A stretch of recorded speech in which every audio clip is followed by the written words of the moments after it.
Самат Толукбай, улуу көчмөндөрдүн жашоосун изилдөөчү журналистмин жана алардын урпагымын. Ата-бабаларыбыз төртүлүктүн камын ойлоп, ушул улуу талаада көчүп конуп жүрүшкөн. Анткени алар үчүн негизги байлык көзү мал болгон. Эзелки малчылардын азыркы урпактары кандай? Учурдун мал чарбачылыгы кандай өнүгүүдө? The School of Nomads өткөндү изилдөө менен бүгүнкү жашоону түзүү, ал аркылуу жаркын келечекти куруу.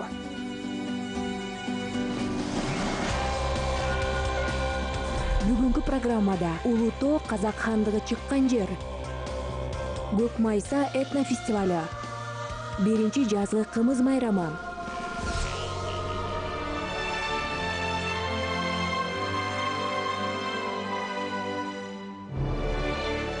Сарыарка талааларынын куттуу мекени Улуу Тоо.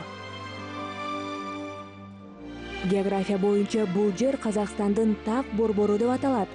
Ошону менен катар бул жерлер кылымдардан берки биздин элибиздин тарыхын өздөрүнө сиңирип алган. Себеби окумуштуулардагы Улуу Тоону көчмөндөр цивилизациясынын чыныгы түпкү теги деп айтып келишет. Чындыгында бул аймак илгерки замандан бери биздин ата-бабаларыбыздын түзүлүшүнүн бардык баскычтарын сактап келет. Тарыхый эстеликтерди мындан ар бир баскан кадамыңдан кезиктирүүгө мүмкүн. Бул жер Көк майса этнофестивалын өткөрүүгө бекеринен тандалып алынган жок. Ири масштабтагы бул иш-чара өзүнө биздин элдин тарыхын, маданиятын жана көркөм өнөрүн камтыйт. Байыркы убактан бери казактар кыштын суугунан аман-эсен чыккан соң жазгы жайытта Көк тоого көчүп кетишчү. Боз үйлөрүн тигип, көчмөн эл жашоолорун жаңы жерде Көк майса деп аталган майрамын башташчу.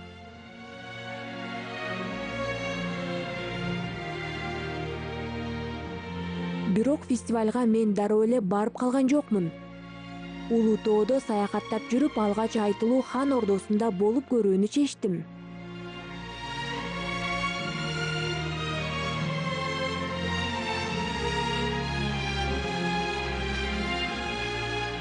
Бул хан ордасы, бул хандарымызды Бул жерде хандарыбызды ак кийизге отургузуп, хандык тактыга шайлап келишкен. Мисалга, Абулхайырды Кара Тоонун ханы деп тааныганы менен ак кийизге көтөрүп, расмий хан деп жарыялоо иш-чарасы мына ушул жерде өткөн. Абылай Көкчө тоодо хан тактысы менен кийизге салып, хан көтөргөн жери ушул Улуу Тоо. жери осы Улуу Тоо. Кылымдардан бери дал ушул жерде казак хандарынын ири жайкы тактыга отургузуу жүрөлгүлөрү өтүп турат. Анын сырты бийик дубал, пайдубалы болсо токой менен куурчалып, бир гана жагында эшик болгон. Ал эми бурч-бурчтарында кайтаруучу мунаралар жайгашкан.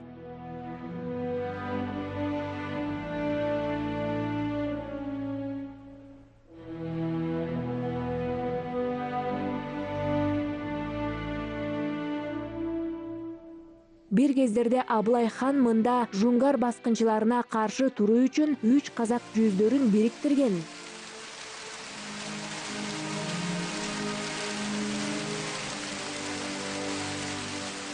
Бул жер абдан кооз, тоолор жапжашыл болуп жайкалып, жашыл чөптөр, туп-тунук суулар. Мына мен болжогон жерге келдим. Жүздөгөн казак боз үйлөрү кооз өрөнгө жайгашкан. Майрам өзгөчө шаң-шөкөт менен өтүп жатат. Мени ар түркүн жагымдуу жыттар менен түстөр өзүнө тартып турат. Азаматтар отундарды жарып, ашпозчулар тамактарды жасап, жаштар болсо алтыбақан селкинчек тээп жатса, ырчы, күүчүлөр сахнада өз өнөрлөрүн тартуулашты. Бул жерге бир эле Казакстандын облусунан эмес, чет элдик туристтер дагы келишкен.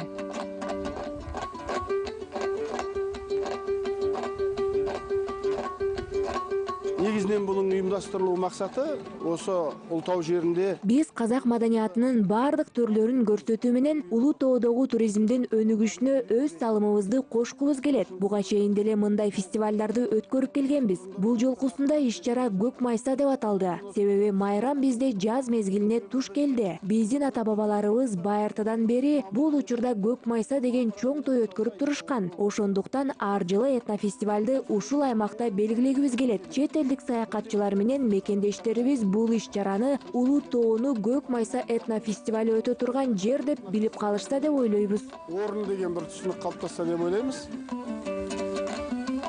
Казактар буга окшогон майрамдык шаң-шөкөттөрдү байыртадан бери уюштуруп келет. Көчмөндөр ошондой эле муну кымыз мурундук деп да атап коюшчу. Бул биринчи жазгы кымыздын учуру. Майрамга коңшу айылдын тургундарын дагы чакырышкан. Ал эми кымыз мурундук өткөрүп жаткан үйдүн ээсине аксакалдар ак баталарын беришкен. Ушул салт азыркыга чейин фестивалда сакталып калган. Анда бээни саап, конокторго жаңы кымыздан ооз тийгизишкен. Көктем келип, көк шыққандан кейін қазақ халқы Жаз келип, көк чыкканда казак калкынын бээ байлап, бээнин сүтүн саап, андан кымыз жасай турган кымыз мурундук деген салтыбыз бар. Анар кымыз мурундук башталды. Мен сизди биринчи саан менен куттуктайм. Бээни саган салты кандай, айтып бериңизчи? маған айтып беріңізші. Көктем шыға арқан Жазында бээлерди кулундарынан бөлүп алып, атайын аркан менен байлайбыз. Арканды бул жылы сүт мол болсун деген каалоо тилек менен айтып байлап коебуз. Салт ушундай. майлы болсын, сүт мол болсын деп қазақтың салты ол. Бээни байлагандагы алгачкы жасалуучу амал желеге байлоо деп аталат. Желе дегенибиз казыкка байланган аркан. Казык 1 метрдей жерге сиңире кагылып, ага узундугу 6-8 метр болгон аркан байланат.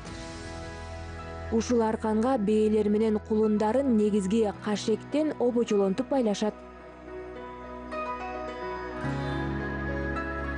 Андан кийин жакшы каалоо тилектерди айтып арканды майлашат. Сары майды казыктын аркан байлаган башына, айгырдын жалына жана бээнин желинине сүйкөшкөн.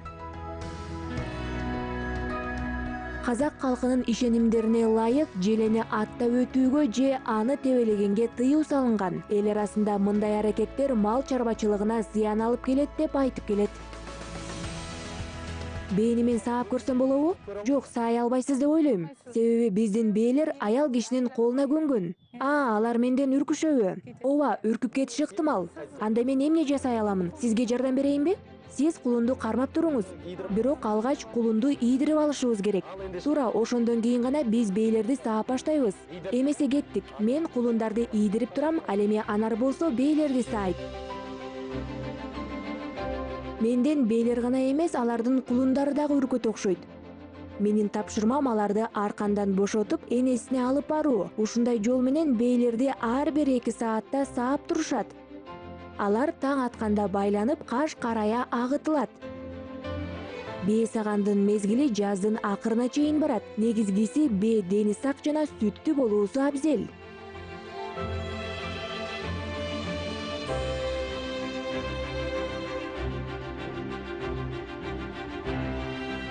Айрыкча саан бээлер кармалуучу жайды тандоо өзгөчө мааниге ээ. Желени начар чөптүн жанына таштак же катуу жерге байлоо зарыл. Саан бээлерди сууга жакын, сулуу чөптөрдүн арасына кармоо керек.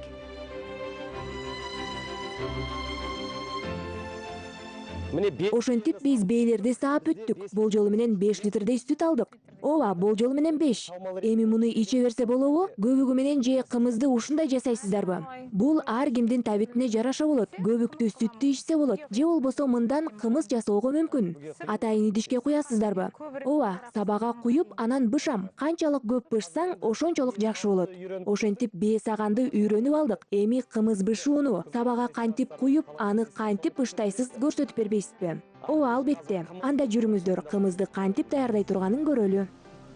Апа, саламатсызбы? Кандайсың, балам? Мен сүттү алып келдим. Эмне кылышым керек? Эми аны бул идишке куябыз. Андан соң көпкө бышабыз. Куяйынбы? Ооба. Сүттү ичип калуу керекпи? Албетте. Эми быша берсе болот. Кыя бериң. Ооба, ошондой. Ооба. Сіз балады екенбіз қалды. Иә, сіз болаңыз.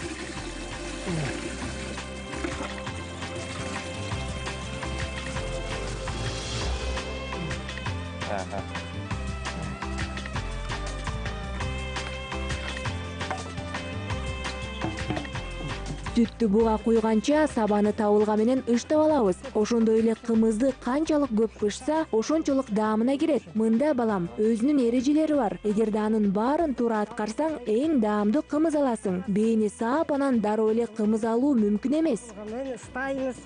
2 күн, 3 күннің бірінде тобылғымен ыстап пісіп отырамыз. Күні түніп пісіп, сонда қымыз алдыңнан алғысыз болады. Бұл бие байлағаныңдай несі бар, ол ебі болу керек, тәтті болу керек, халық ішетін болу керек. Бір бедем әкеп сауа салғанда ол... Келиңиз жардам берейин. Мен бышып турайын, сиз болсо мага бул өзгөчө суусундук тууралуу кеңири айтып бериңизчи. Тарихым, кымыз мурындык жайлы айтып бер. Биринчиден мен бардыгын майрам менен куттуктагым келет. Бүгүн бул улутоо кымыз мурындык өткөрүп жатат. Конокторду кымыз жана саамал менен сыйлайбыз. Буга окшогон майрамдар эч бүтпөсүн. Жергебизде ар дайым тойлор улана берсин жана биздин кымыз мурындык берекелүү болсун. Чоң апанын айтымында мурда кымыз ат үстүндө жүрүп эле даяр болуп калчу экен. Көчмөндөр бээнин сүтүн булгарыдан тигилген кайыш идишти сүт менен толтуруп, бир жерден экинчи жерге көчүп конуп жүрүшкөндүктөн сүт табигый жол менен ары бери чайкалып, эң эле таттуу кымызга айланчу экен. Бир жолу бул суусундукту көчмөндөр ичип көрүп, анын укмуштуудай даамын жактырып калышат. Ошондон бери ата-бабаларыбыз сүттү бышуу үчүн атайын сабаны ойлоп табышкан. Геродоттун айтымында көчмөндөр чуңкур идишке бээнин сүтүнөн чайкоо жолу менен алынган өзгөчө бир суусундукту ичкенди жактырышчу. Бул өз кезегинде кымызды даярдоо ыкмасына 25 кылым толгонун айтып турат.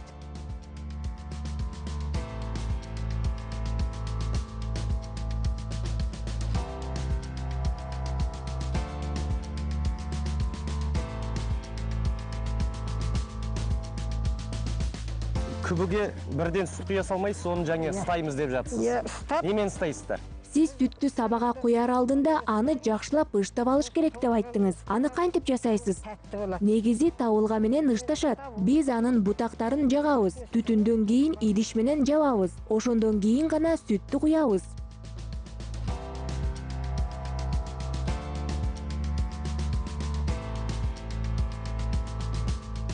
Көп убакыт бою мен бышып жаткан кымыздын даамын көрүү учуру келди. Ооба, чындыгында эле кымыз абдан даамдуу болуптур. Бул суусундук суусунуңду гана кандырбастан курсагың тойгондой сезилет. Ошентип кымыз бир эле учурда адамдардын суусунун кандырып, курсагындагы тойгузат. Кымызды бир апта бою тынымсыз ичсеңиз, өзүңүздүн күчкө толгонуңузду сезесиз. Ошентип кымыздан кери ичкен соң этнофестивалдагы саякатымды андан ары улантамын.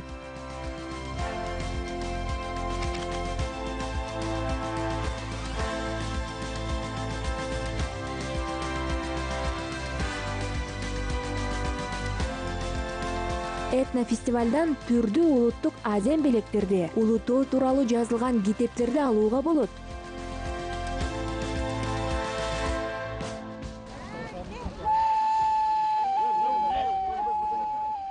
Бул болсо саз турнай, ал байыркы музыкалык аспаптардын бири. Анын көлөмү каздын жумурткасындай. Илгери анын 2 уюгу бар болгон болсо, учурда 5-6 уюгу бар. Анда ойноонун негизги эрежеси төмөнкүчө. Оюктарды биринен сала бирин басып, жана алардын бирине бир убакта үйлөө керек. Саз турнайдан чыккан добуш ушунчалык уккулуктуу, мукамдуу, маңыздуу келет. Чыккан музыкалар тембр үйлөгөн абадан көз каранды.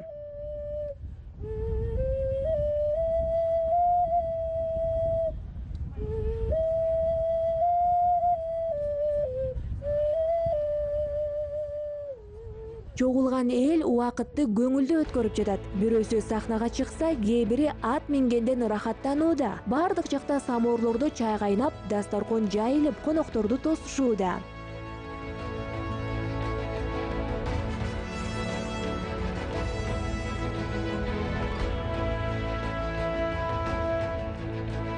Мен чоң көлөмдөгү алты бакан селкинчектерин көрдүм. Аларда күүлөнүп көрүүнү чечтим. Бул туурасында көп ирет уксам дагы биринчи жолу тебип жатам. Укмуш, өзгөчө сезимдерге дуушар болот экенсиң. Байыртадан бери алты бакан жаштардын көңүл ачуучу селкинчегине айланган. Кечкисин жайлоолордо кыздар менен балдар селкинчекке чогулушчу. Алар ырдап көңүлдүү отурушчу.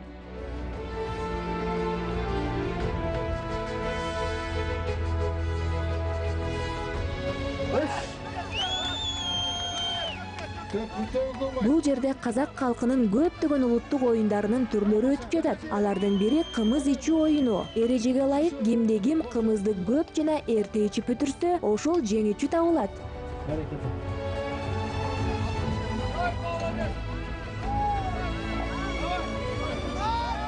Ызычы түшүп, чогулуп турган жоон топ элди көрүп кайрылдым. Барсам, аялдардын арасында күрөшүү жүрүп жаткан экен. Ооба, сиз туура эле уктуңуз, айымдар күрөшүү. Катышкандар жергиликтүү айылдын тургундары, ар биринин айылдык колдогон топтору бар.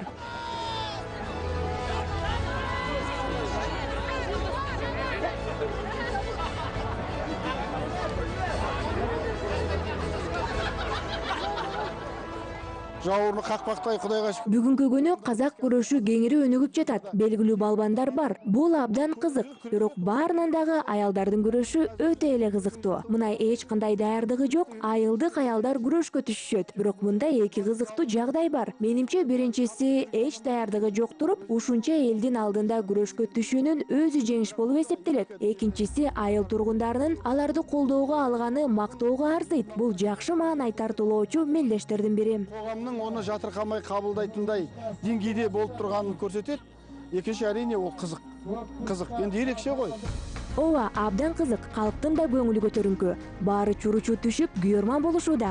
Фестивалга көптөгөн чет элдик туристтер келген. Алар үчүн атайын ачык асман алдында казак элинин маданияты, салты, үрп-адаттары, тарыхы тууралуу айтып берүүчү экспозиция уюштурулган. Жезказган аймагы аты айтып тургандай кенчлер өлкөсү болгондуктан, бул жерде чыныгы байыркы темир усталар үйү да курулган.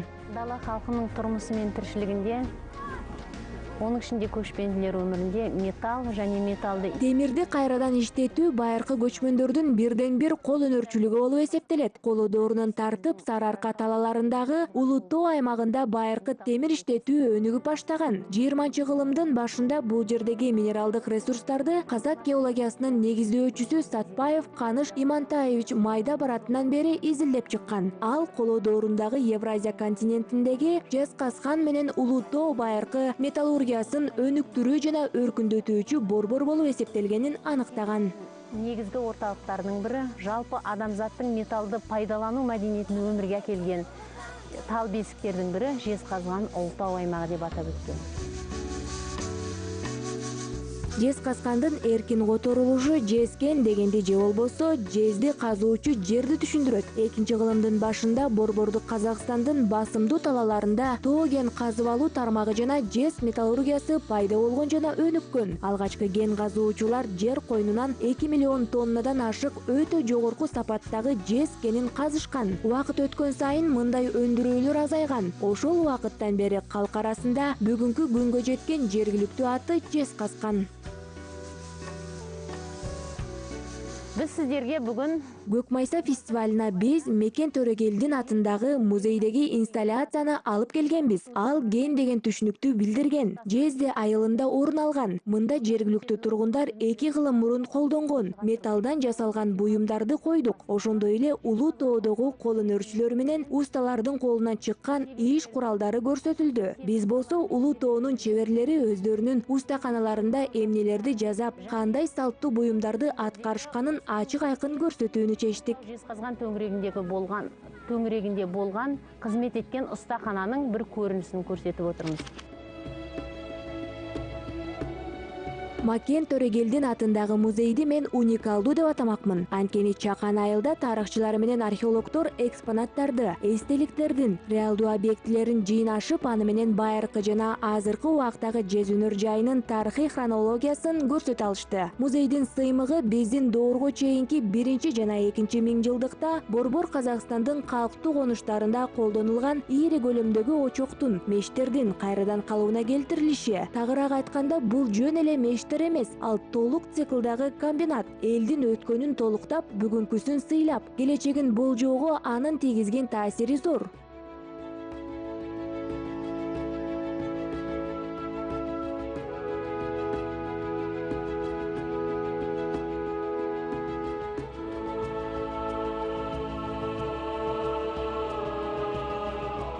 Мен өзүм темир устанын балкасын кармап көрбөсөм дагы, менин таң калганым туристтердин дагы бул жерге келгени кызык болду.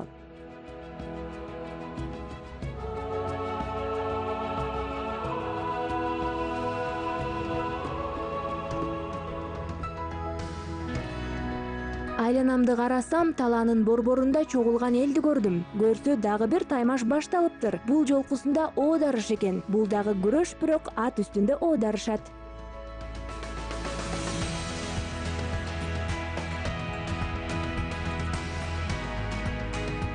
Эрежеге ылайык таймашка ат үстүндө жүрө алган мыкты даярдыктан өткөн спортчулар катышышат. Жаңы үйрөнүп жаткандарга бул кыйын эле болот. Анткени менен дал ушундай массалык таймаштарга кадимки айыл балбандары катышышат. Мында негизги атаандашыңды кармап, аттан оодарып түшө. Кимде ким атты карманып тура албаса, ал жеңилген болот.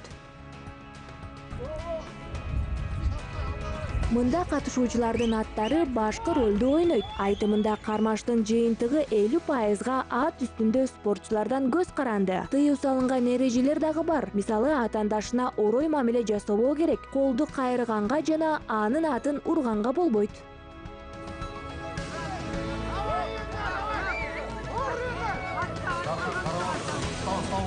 Ошентип тандоо сынагы өттү. Эми финалга чыккандар аныкталды көрүнөт. Эрежеге ылайык күрөшкө түшкөн адам каршылашынын ээрин кармоого болбойт. Муну кызыл кийимчен бир спортчу бузуп койду.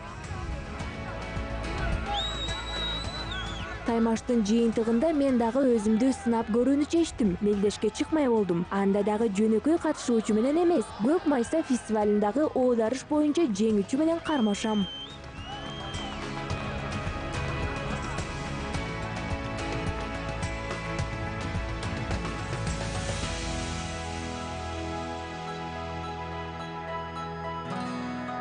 Ал Эреке, жеңиш кут болсун. Рахмат. Кашандан баштап? Бул оюнга көптөн бери катышасыңбы? Биринчи жолу.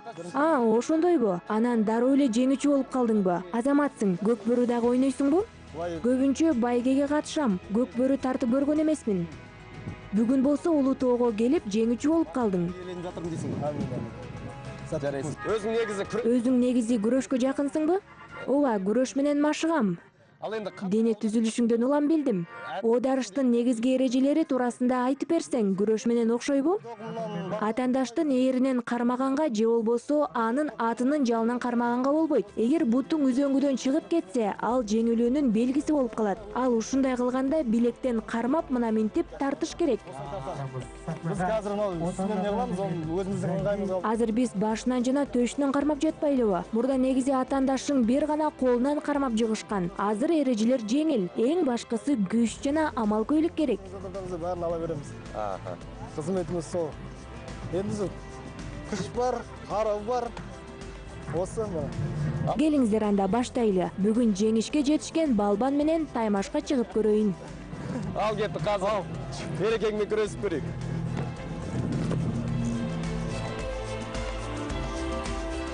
Салмактык категориясы жок. Күрөшү өтө кыйынга турат. Мен канчалык аракет кылбайын, каршылашым менден алда канча оор болгондуктан мени оңой эле аттан оодарып салды. Бирок мен мелдешти өзүмдү сынап көргөнүмө кубанычтамын.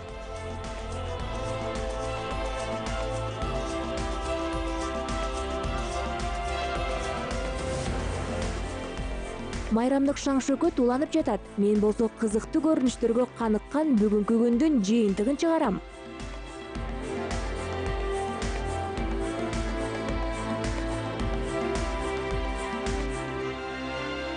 Бүгүн мен Улуу тоонун бардык улуулугун, меймандостугун көрө алдым. Бул фестиваль казак маданиятынын ар түрдүүлүгүн көрсөтө алды. Анткени мында акындар, ырчылар, күбөчүлөр, тарыхчылар, кол өнөрчүлөр болду. Качандыр бир 300'дү бириктирген Улуу тоо ушул кезге чейин менин элимди бириктирүүчү аянтча болуп эсептелет. Кандайдыр бир мезгилде мында баскынчыларга каршы туруп, биздин жерди сактап калуу максатында бардык талай элдеринин баатырлары чогулушкан. Бүгүн Улуу тоо казак элинин башын кайрадан бириктирип турат. Ар дайым ар бир үйдө береке кетпесин, эгемендигибиздин туусу жогору болсун.